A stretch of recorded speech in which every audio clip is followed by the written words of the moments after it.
علشان نعمل احلى سموزي في الدنيا هنجيب كوبايه من الحليب. طبعا الكميه اللي احنا حابينها، نص كوبايه من الحليب المكثف المحلى بيدي طعم حلو جدا. مش متوفر هنحط سكر او عسل زي ما احنا حابين. نص كوبايه من كريمه الفراوله، مش موجوده يبقى كريم شانتيه بيضه عاديه خالص، بس كريم شانتيه الفراوله متوفر من دريم.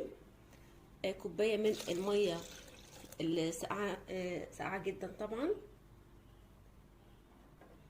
معايا كوبايه من الفراوله المجمده، مهم جدا تكون مجمده، ومهم جدا نكون عارفين قدره الخلاط عندنا علشان ما يتحرقش مننا، يعني لازم يكون بيكرش التلج.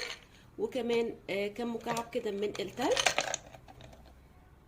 والسكر حسب الرغبه. انا مش هحط سكر لان الحليب المكثف المحلى مسكر، وكمان الفراوله بتاعتي مسكره. انتوا لو حابين تزودوا سكر مفيش اي مشكله. دلوقتي بقى هنبتدي نفرم